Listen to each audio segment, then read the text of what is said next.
You're now tuned in to the hottest podcast in the world, the Stay Woke Podcast, right here on TheSonicBreakdown.com. Man, it's time to wake up. Get this cake up. Only thing I care about is switching. Welcome back for another Stay Woke Podcast. This is DeRa Brinson, and you know the Stay Woke Podcast is presented by TheSonicBreakdown.com. Today is going to be another new music segment with me, of course, and we got Jason Terrell again. And What's going on? Thanks for having me again, man. And so today we're going to be talking about some new music that's just came out, and today's album is going to be two albums. It's going to be Meek Mill's third studio album, Wins and Losses, that was released on July 21st, and then we have Vic Mensa's The Autobiography, which was released on July 28th. Let's start out with Meek Mill's Wins and Losses first. Mill's album is 17 songs long, an hour and 7 minutes. Are you very familiar with Meek Mill's? Have you listened to a lot of his albums? I don't really mess with him too much. I think and this was actually the first full project that I listened to Meek Mill. I mean, I'm familiar with some of his singles, but I've always considered him like a loud rapper, just always yelling. And for some reason, that rap doesn't appeal to me too much. So, I was kind of I was a little hesitant at first to kind of jump into the project, but it's actually the first one I listened to. Okay. Meek Mill's. His music to me is kind of like motivational. Like I listen to it when I'm at the gym. I won't say I listened to all of his music because some of it kind of got repetitive on his previous albums. I didn't feel that there was much diversity in content, so that kind of got boring for listening to a whole project. On this particular album, do you feel there wasn't any growth from what you've heard prior in comparison to this one? I mean, this album pretty much changed my perspective of Meek. I think I told you I was hesitant really to get into this project just because I didn't want to listen to him yelling pretty much for the whole album, and definitely came in with that notion. But I mean, I love this album. I mean, definitely I felt the motivation. I felt I kind of related to the themes of wins and losses and followed the themes throughout the album. But I mean, it was smooth. It flowed. It was melodic. It wasn't just just rapping straight. He had bars, he had some good music, but there was also some good lines and good, clever lines and kind of poetic at times. So it was good. What about the production? What did you think about the production? I guess that the production was really uplifting for the most part. I love the production. There was a couple of songs that were. Did you have any? I wouldn't say love songs, but kind of a love song feel to it. But for the most part, I mean, a lot of them were. I think it kind of started off really strong for me. So it started off with kind of an upbeat pace. And it kept that going throughout the whole time, even despite, I think it was, I forget the specific title, but this song was Chris Brown, Whatever You Need, that song in there. Another one's maybe Fall Through and Open with kind of love ballads, so to speak. Mm-hmm. But again, for the most part, it was really motivational for me. I loved it. Did you have any particular favorites for your production? To be honest with you, I think it was Whatever You Need. The Tony sample? Whatever You Need. It was yeah, that's a Tony sample. Oh yeah, Tony. Yeah, you're right. Yeah. That sample and how he flowed over that was sick, man. But that production, that just that weaving in that 90s production. I love that. I love the sound of that. Okay, if you like that, my question: have you heard the Luke Nasty version of? Because he has a song with that production as well. Have you heard his song of it? Nah, I haven't. I'm gonna check that out then. You should check that out because I heard that first, so that's why I feel like I'm kind of biased because I heard somebody else on that production and I like that version as well. So the other question I have in regards to the production is, what did you think about the Jay-Z cover? Jay-Z's Blueprint, Mama Love Me, the Young Black America, him going over that production.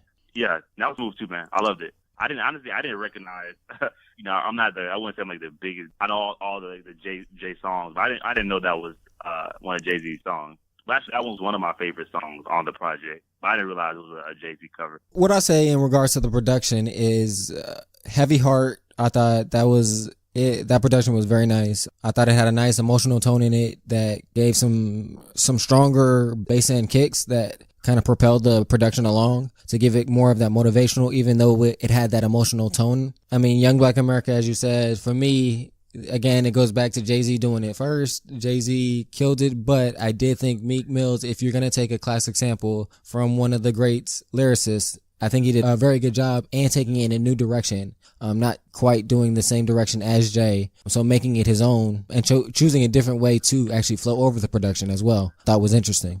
Whatever You Need, like I said about it, I felt I heard the Luke Nasty version of it already with the production, but I did think this one had a different version because Chris Brown and Ty Dolla $ign did add different aspects to the production as well as to the sound of the track as well. And then 1942 Flow, there was a nice motivational pulse in the production that I thought was good. Again, I can see it being in the gym. Yeah, so I've really been listening to this album in the gym. Like, so as far as like the motivational upbeat, just kind of like, I don't know, get me in the right mindset. I mean, that's pretty much what I felt through the production. Yeah, for most of it. Yeah. The Fall Through, that had a more chill vibe to me, like a 90s summer R&B feel, which I thought was interesting because I don't think I would normally have seen Meek on that kind of production prior.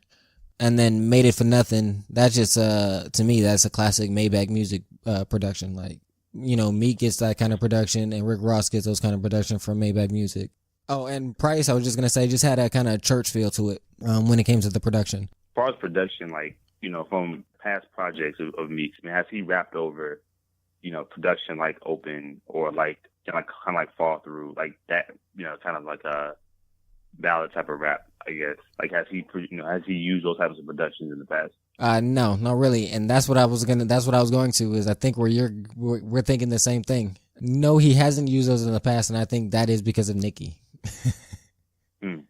I think, Nicki opened his eyes to the fact of taking into account another demographic that I don't think he thought he can tap into. And I think she showed him that if presented right, yes, you can. And I think that's where these kind of tracks fall in, especially like Whatever You Need. I think kind of trying to tap into the area that remember when we had that talk about Wale and how people were saying that's kind of in his category where all his songs are kind of for the women, and yeah, like that kind of feel. Like he's saying, I think he's saying that's not such a bad thing, bro. I'm trying to get in there too because that's another market I can tap into.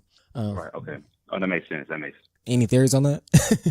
Yeah, I mean, definitely. So I was even listening to like, previous reviews on the album, about the album, and kind of heard that he was definitely influenced by Nicki to kind of reach out to women, reach out to that demographic. And you know, I didn't know. Again, I'm not well versed on Meek's prior music, but I doubt that he had these types of sounds. So when I did hear that, I was like, man, this is good. Man, it was very melodic again, like kind of ballad rap, Wale-ish, to a degree. You know, as far as reaching out to another demographic, I'm interested to know what to think about. You know, is that sound? Did he actually capture that audience? For the most part, I think he did. Like, my girlfriend loves the that song with Chris Brown. Like, she never would listen to Meek in the past. So I definitely think he has captured some audiences. But I'm interested to see like what that looks like as far as like numbers. That's going to be the interesting thing because I think in the short term, you won't see that. That's going to be like more in like the 3-month projections that I think that will be more reflected in when more people have time to have growth in it. And like in your situations, how did your girlfriend hear it? Is she heard it because you were playing it? So it's actually on the radio. Okay. Oh yeah. So because it was on the radio, and that kind of got her to like, you know, wanted to listen to it a little bit more than I've been playing it constantly. So that's what I mean. I think it's just going to be. Listen to it a few times. Yeah, I think it's going to be kind of similar like that. Is either they'll hear it on the radio by chance, and then at first they'll like it, but they're not going to really go check out more, and then they hear more and more. Then they might hear more, or somebody else is playing it, and they're like, oh yeah, I heard that on the radio, now I'm hearing you play it. Kind of that kind of trickle effect of, and we'll see if it reflects in the numbers, like you said. We don't know. That's something, we have to wait and see. To follow up around that, I mean, is you know, because of, I'm assuming again it hasn't been his style in the past. I mean, would you consider that compromising his style, like the sound of it, or do you think it's like kind of core to, from your just prior knowing about his music, is that kind of core, something you can see him adopting, not compromising? I wouldn't say it's compromising because he still kept the lyrical part of it strong. I think if he was slacking on the lyrical aspect of it, then at least for me, even if I don't like the song, if it feels that you were attentive to your lyrics and you were actually trying to, you know, you put the time in and effort into making something that made sense, you know what I'm saying? And all of the even those softer, more melodic songs, they all have a point, they all have a story, they all like I said, they're written well, lyrically. The verses and the flow is fine. So I don't think it's compromising. So that's just my opinion on it, is that, but if he did compromise his flow, his lyrics, then yes, I would say it is. I mean, because you got to leave room, to me, because in music, you got to leave room for growth. The best jazz musicians, you got to have you open your mind to the different possibilities of what sounds you can make and how you can make them work. And if you're closing yourself to that, then that to me is more compromising than being more open-minded to the music. Right. What did you think about the lyrical aspect of the album? Again, having kind of going to this album very just kind of new to me. I mean, lyrically, I thought it was actually really well. Again, I didn't really know what type of rapper he was. Mm-hmm. I get that he had a couple of like bangers on the radio. I heard it in the past, but as far as his storytelling ability, I was very surprised to kind of follow through the storyline very easily. Yeah, I think, again, for me, my favorite song on the album, and I guess is my introduction, is like the Wins and Losses. So it's track number 1. Yeah. And I could play that over and over again, and just kind of like how he walks through how he was down and kind of like down and out, and kind of rising up. I mean, to me, that I followed it pretty clear. So overall, I give him like 2 thumbs up on that. I would say for me, I would say this is lyrically, yeah, this is a very good album. He does keep it very lyrical, motivational, introspective, and he does definitely get some more personal than I thought he would be, but he's not giving the personal details that people wanted, which I think I applaud him even more for, because everybody would want him to dish out all the gossip and whatever he can about the whole Nicki thing, the behind the scenes about the whole Drake beef, all that other stuff going on, possibly the whole thing with Safari, like all that inside stuff. Like, no, he didn't give us that. He gave us like his truths. He's not letting the media dictate what information and what truths he gives. He's giving his truths and what he thinks are wins and losses, and what he really determines are the real losses, not this fake losses of, the beef with Drake, breaking up with Nicki. Like, yeah, it hurt, but in his life, he's lost people. You know what I'm saying? Like, these are deeper things than what we want. And I thought that was important. I think it was important for him, and I think it was important for like real to growth in his musical side as well. I was gonna kind of build upon that. Like, I think my favorite line of them on the album was, I think it was from 1942 Flows. He was like, what I look like sitting on Wendy. So, talked about Nicki sitting on Wendy or something like that. Yeah. That to me, that just the idea that he was very open and very candid about his relationship, like throughout the album, was pretty powerful. So again, not really knowing too much about him, I didn't think he was going to be that introspective and that open about some of his past. But again, 1942 overall, that song really kind of delved into like his personal relationship. It was pretty good. And you already said that this is something that has high replayability for you. I would say it definitely has the same for me. And I do agree with you. The first half is stronger to me than the second half, just because the second half gets a little bit more, to me, trappier. Just with the flow and the content, and we all know that's not really my thing. So, yeah, yeah, I can see that. I mean, I would say that one, as far as replayability, like I've been replaying it often. Every time I'm in the gym, which is a couple of times a week. This is like the only album that I listen to, and I can go through the whole album. Yeah, like through a whole session, and it's really motivating. But as far as like I guess what part of the album I like best, to be honest with you, I kind of like the last part best. And maybe it is like I like him flowing over like the trap sound, and when I'm thinking, it definitely segues nicely into it. So it definitely comes like it ends pretty. Well, I guess it ends with that sound in mind. Yeah. But yes, but even like some of the features, I'm thinking about some of the features on the last half of the album kind of influence that a little bit further. Like Quavo's on it, Rick Ross is on it. So I don't know. I definitely can see like kind of him going through that a little bit easier. But even like, what do you think about track number 7, We Ball with Young Thug? Nope. No, you don't like that one. I was trying to find one that was kind of like, I was like, nah, kind of trap a little bit, but I was like, no.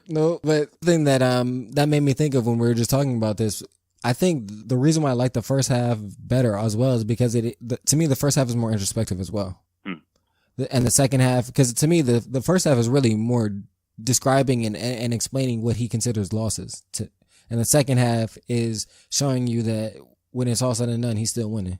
And that's why to me, like, that sound is that's just the way I took it.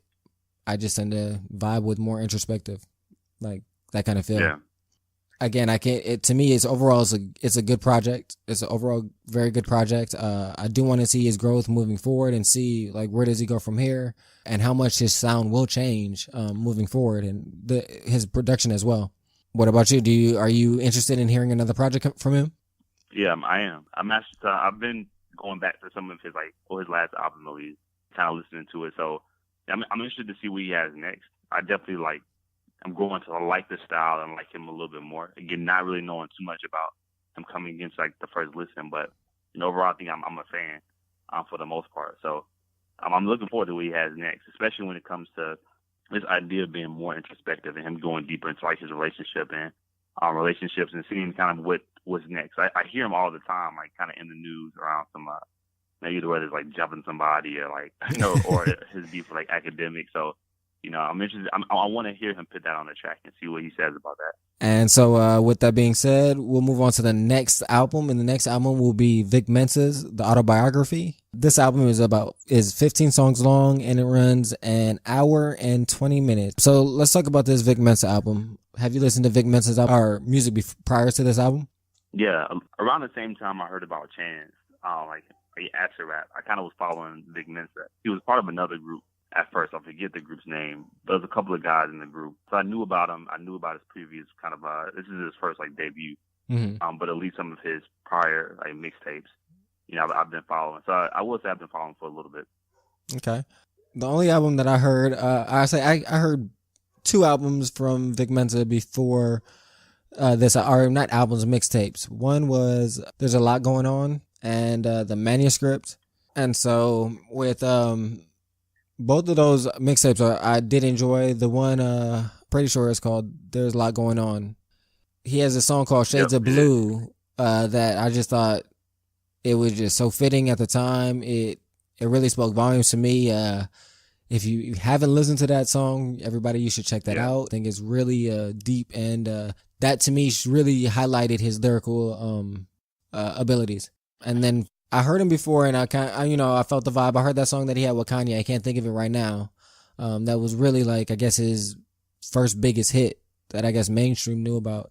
I thought he was cool. I felt the energy, but I thought it was okay lyrically. And then I heard that song.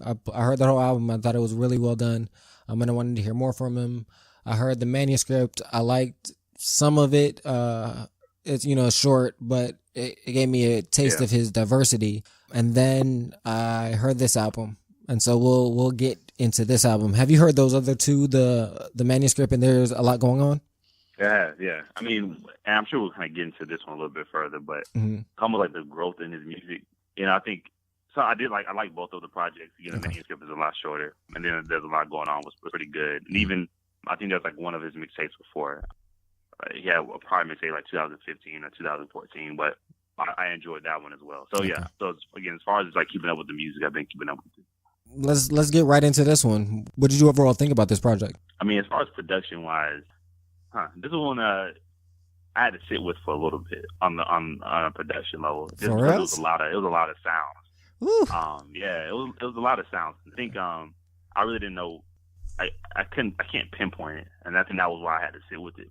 So it was a lot of rock sounds, a lot of smooth sounds, some hip hop. It was a little bit of everything. I definitely think on a lyrical side or a flow side, it shows his versatility. He can pretty much rhyme over everything. Yeah, but I definitely agree with you on that. Cigarettes is completely different from Rage. All of it is different. It's a really almost rock kind of sound to it. But I know he has a lot of influences. He spoke on Bon Jovi influences and Linkin Park influences. A lot of rock influences I can hear in the production. For me, I instantly, from the very beginning, from Say I Didn't, the intro track to, I just love the production, man. From that, like I said, the first track, I was like, when I first heard it, I was like, oh shit, if this is what we about to get, if this is the type, I was like, oh, we about to be good. And I will say, for me, I like the beginning again better than I like the second half, like I did with Meek Mill's. But I like this second half a lot better than I like the second half of Meek Mill's. It just resonates more with my sensibilities and sound. Just that. Actually, I'm the opposite. Yeah, the rock star thing, like I like Jimi Hendrix, I like Lenny Kravitz, I like Linkin Park, I like some Bon Jovi. I'm not gonna say a lot or all, but there's some tracks I enjoy. So like I get the essence of that, and I like I can understand. I hear the sounds where he's pulling it from, and the albums, and those are the same songs and sounds that I like. So that's why I think it resonates with me, and I can understand if it doesn't with you, because like I said, the trap sounds don't resonate with me, but they did with you. I get that's the beauty of music. Yeah, and you know, I don't know. I wouldn't necessarily say they don't resonate. I think or resonated strongly. Yeah, where I definitely will say that it took me a while to really get it. I didn't like it at first. Gotcha. Honestly, so again, some of them I love. Some of them, you know, some of the songs were, you know, again, Wings and Coffee and Cigarettes I like. Some of them I couldn't get with. So, what did you think about the intro track? I think it didn't capture me at first, to be honest with you. Oh man, that's soulfulness, bro. I loved it. I don't know. It didn't capture me. And I think some of it was also kind of how he flowed on it. You know, some of the flow on the album, most of the flow on the album was, you know, it was a line, but some of the flow was kind of off. I don't know if it was the intro track. I had to find a particular track, but I didn't connect with it at all. For me, like my favorite tracks, like I said, is the intro, Memories on 47th, which is the second track. Rolling Like a Stoner, it's a cool track. It was one of the singles, so I kind of got like single fatigue with it because I heard it for a long time. Homewrecker I thought was an interesting feel. I do enjoy that production on it as well. And then Gorgeous, that piano intro, I love that whole track, but that piano intro, that's the same feeling I got with, it's a different feel, but that same feeling is like what I got on the first track for Gorgeous. So those are really my two favorite when it comes to production. And then everything else is nice. Wings I really enjoy, that trippy, like uplifting kind of production. I did too. Heaven on Earth, the reprise, that has a kind of a weekend feel. I like that too. And then the fire next time, I think it's called. That one I really like the production on that one as well. What do you think of Down for Some Ignorance? The production on that? Nah. Nah, bro. Nah. Yeah, it's the same. Exactly. Like, at least I'm consistent. That's what I say. I'm consistent, bro. It don't matter who it is. I'm consistent. That's the track I do skip. I will say that. I can listen to it. Like if I'm taking a shower, I'm not gonna hop out the shower to change it. But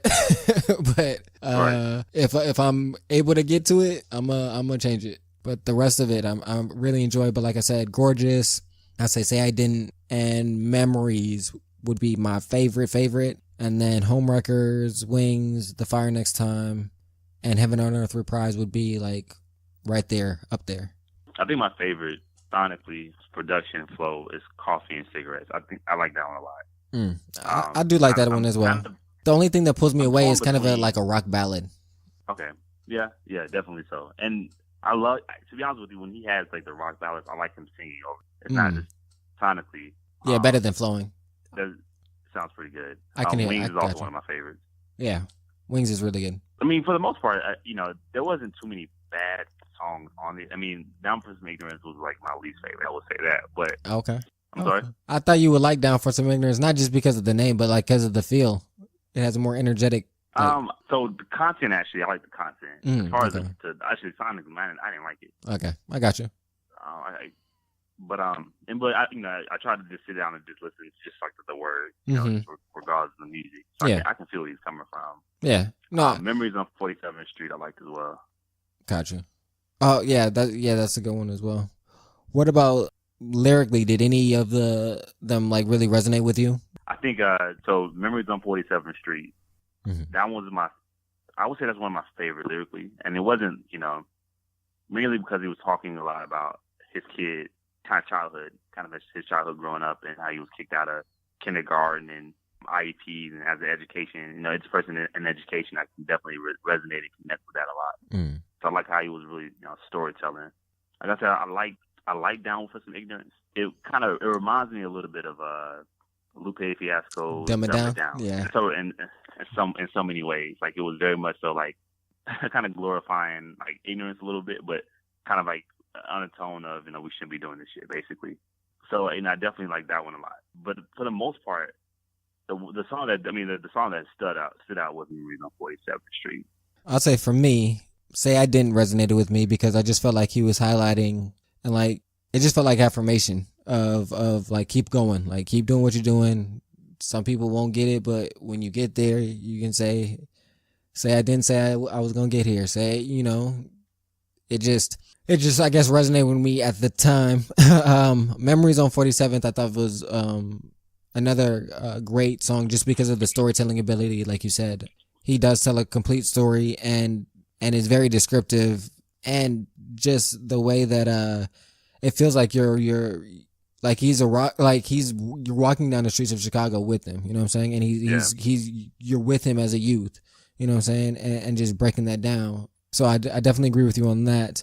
I would say the thing I did want to mention is on Homewrecker. I felt like some parts, I felt like he sounded like Cole to me. Like it just reminded me of like Cole, J. Cole. So if I had to say, like, you know, with that, one of my criticisms of Vic, and this was maybe on one of his last projects, not necessarily too much on this project, was he sounded a lot like Chance at first. Okay. So it was interesting. Like this project, I did pick up a lot of like Cole influences, and that's one of my, you know, if I had to say a criticism of this Vic, it's kind of like defining the sound. Now I will agree that on some of the songs where he was kind of like some of the rock kind of ballads and some of that where he was, you know, singing, I can definitely hear Vic Mensa. Yeah. But again, some of the songs I definitely heard some Cole influences, and again, in his past, there's a lot of Chance influences as well. I don't know if it's a bad thing or not, you know? Yeah. I would say I said the same thing about Logic on Under Pressure and Somewhat the Incredible Story. I felt like I was hearing a lot of different, like I was hearing some Drake. I was hearing a lot of different people in certain ways he was flowing. I would say for me, I haven't really caught, but I haven't. I guess I got to listen to. There's a lot going on in the manuscript because I didn't hear that much Chance, but I don't know. But the other track that I would say that I enjoyed and I thought was lyrically dense was Heaven on Earth. Just the storytelling that he put in that, because basically one story told from three different perspectives. Yeah, but it's basically the first verse is Vic Mensa talking to his brother that's dead, his older brother. The second verse is his brother talking to him. And then the third verse is, from what I got from the beginning of the lyrics, is you don't know me. So it's somebody unknown that seems like they're setting him up. Gotta give it some more listens to really break that third verse down a little bit more. And I'm sure I'm missing a lot in all of these verses because, again, he's a lyricist, in my opinion, anyways. And then, so I thought that was a very good track as well. And then Wings, I thought was very well done as well. Just the concept of how the production flows is light and airy. The way that they're repeating wings over and over, but it's still very light and airy, but it complements the production, but it's still different enough that it resonates and it stands out, but still flowing within it. And then, so as far as like lyrically, what did you think of Homewrecker? Kind of like the story he told through that song. With Homewrecker, what do you mean? What I thought of? To me, it sounds like it's not. My understanding of the story is that basically he was cheating on his girl, and he eventually either his girl was a homewrecker at one point, or he left her to get with the homewrecker, because that line of. So, do you know which one it is? Is it the later version of he got with the girl that was the homewrecker, or was it? I think he got with the girl who was the homewrecker. Yeah, that's what I figured. That he eventually is like, well, I'm gonna have to leave. Basically, like if it was a situation, your wife catches you cheating on somebody, you leave your wife and get with the girl you were cheating with. In essence, what I think of it, I mean, I don't think you should cheat on your wife, but I'm not married, so I can't speak on that. As far as just like, again, storytelling ability, kind of like you mentioned earlier, it was, I definitely can see the storytelling. Like I can kind of picture like. Now, that's one of the songs I kind of replayed over and over again, and just because it was very vivid and how you describe like the fight in the kitchen, and cops come in, and it's like he's like I want to tell you, I want to console you, but I got to go hide the weed because, I thought that was that again. I agree with you. That highlighted his storytelling ability. I wanted to ask you though on Wings. Do you think? What is your perspective? What did you think about Wings? The content of Wings. I take it as it meaning like the duality of life, and that either you can spread your wings and basically like kill yourself, like jump, like they were saying, jump, falling through the sky. Yeah. And like kill yourself, or you can. I thought it was so. Yeah, I can see that. Then I assumed it was like, like kind of just soaring, like of course, like soaring, like becoming better, taking off, reaching your highest potential. See, that's what I took it as too. See, that's what I initially took it as, and then I was re-listening to it for the podcast, and I was like, the first verse, because again, I think is the reason why I thought it was duality, because it seems like the first verse he's more upbeat, and then the second verse, the production speeds up just a tad bit, and he seems more aggressive. Yeah, and right. and then and even like the content. The content is even more aggressive and more dark, and then it ends with falling through the sky. Like I was like, oh, because that's interesting. Yeah, when I first heard it, I initially took it as you said, is like it's you're spreading your wings and soaring as high as you can, like letting go of all the fears, letting go of everybody's doubts and all that, and you're just letting your creativity, you're living up to your potential without any fear of anything else, and that's it. Yeah, that's how I took it. I'm gonna have to re-listen to that. When I think of when I think about the lyrics, even like the music, I definitely the second verse is a lot more hostile. Yeah, and then it just ends with kind of like jump, spread your ring. So yeah, again, I maybe because my mindset, I was just thinking like, oh, he just he overcome and he just soaring. But you're right, it could have kind of that double entendre to it. Yeah. So, how replayable is this album to you? I would say highly replayable. I think it's to me it's in the middle. Like I definitely will put this on long car rides, or when I'm just kind of going through playlists of music. But it's not something I'm going to revisit every single day. To be honest with you, I revisit Meek's album a lot more than I revisit this one. I like it. I like the content. I think it's a lot of songs I connected with. It just doesn't have the high replayability for me. So that's kind of where I'm at with it right now. Okay. I'll say for me, to me, it does have I wouldn't say a extremely high replayability, but it has a high replayability.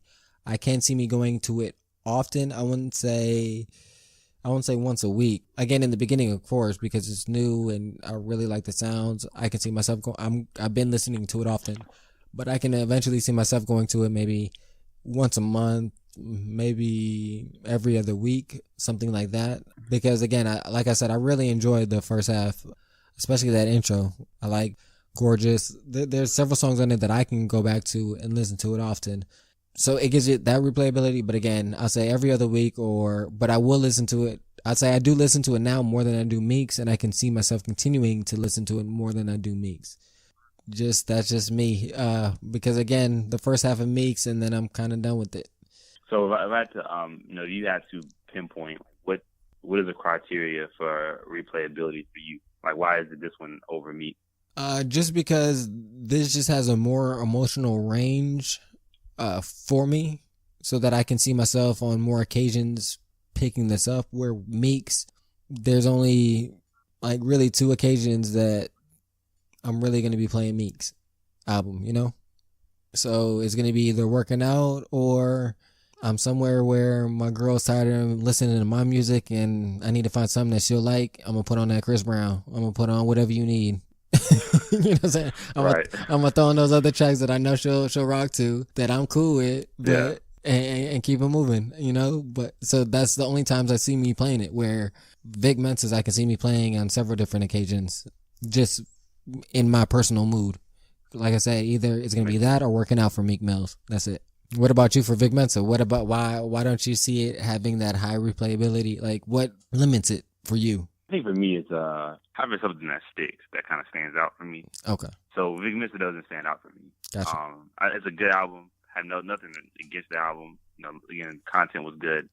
It wasn't all of my sound. So I think because it was Sonic, I couldn't necessarily grasp onto it. I'm not as invested as connected with the album as I thought it would be. So of course, like when I first heard it, or when it first came out, I listened to it like all the time. But I find myself listening to it less and less as other projects came up, and just revisiting old projects from the year definitely over this one. So it just didn't stick out to me. I don't know why. It just didn't.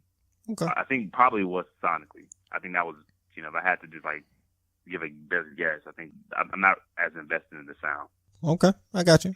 I would love to know, your thoughts on it. I don't know if you ever look at sales and how albums do, but I've been kind of actually just looking up some of the, some things about this album and Meek's album. But as far as like sales, like I know this album didn't do, I wouldn't know what is considered well, but and typical standards of, what we consider, selling a lot of copies, it didn't sell that many copies. So, why don't you think this album sold well as far as like physical copies? Well, my question would be, is that only physical copies and not streams or downloads? Because again, I really don't pay attention to the numbers, because my thing is, I hope they do well and all that stuff, the artists that I like and stuff, but for me, it's more about just what they're giving us and breaking down the art of it. I mean, the numbers are important, because if the numbers aren't high enough, they're not going to be able to support and continue giving us the art. So do you know if those numbers have the streams in it as well, the numbers that you're seeing? I don't think it has the streams in it. I think it was just album sold. I mean, I think it was just physical copy? iTunes. I think physical copies. Oh, if it's physical for me, if it's physical copies, I wouldn't worry if I was Vic Mensa.